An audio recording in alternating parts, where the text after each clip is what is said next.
Hi, my name is Melinda Carroll, and I'm talking about the dark night of the soul, or why we make our characters suffer for their own good. Now, you might be thinking that sounds a little bit ominous, or maybe that you don't write stories that have big battles or huge conflicts. And so why does this topic apply to you? Well, if you studied fiction for any amount of time, you've likely heard the phrase, conflict drives the story. And you know that's one of the cardinal rules in the craft of writing fiction. So what does that mean? What are we talking about when we say that kind of conflict? Well, certainly it can mean battles or warfare, but it also means the pressure that we apply to our characters that forces them to move, grow, or learn in ways they're not comfortable with. I'm going to repeat that. It's the pressure that we apply to our characters that makes them move, learn, or grow in ways that they're not comfortable with. So why do we do this? Why do we want to make our characters suffer? Well, it has to do a little bit with our intent as an author. I have a degree in English literature, but until about 10 years ago, most of my writing experience was on the nonfiction side. I was the press secretary for a political campaign, and I worked for a time for the Arizona House of Representatives. And I've had the opportunity to write newsletters and help write speeches for senators. And my motives during that time were twofold. It was either to inform or it was to persuade. But as I started to study the craft of fiction, I realized that our motives as authors is to get our readers to feel. We are taking them through experiences and through situations and worlds that they will likely never experience on their own. And we want them to know what that feels like through the eyes of our characters. And in order to do that, they have to be able to relate to the character.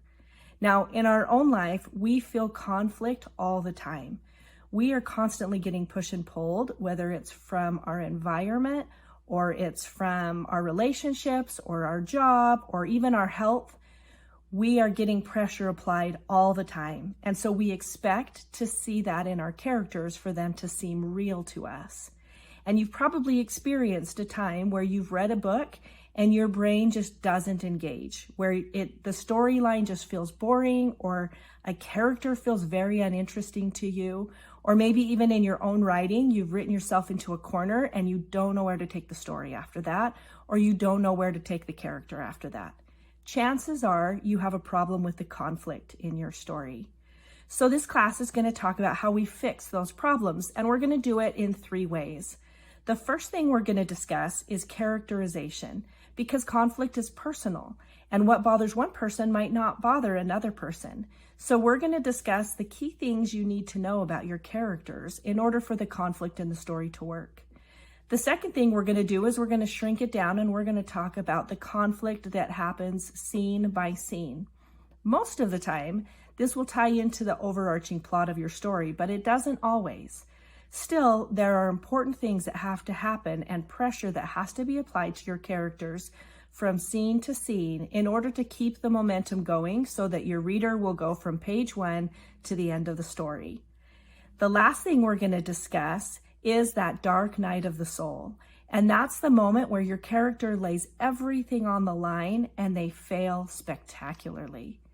And we're going to discuss what has to happen in that moment, where it needs to be in your story, and why it's so important that you have that in your story so that your character can eventually conquer and become the hero that you want them to be.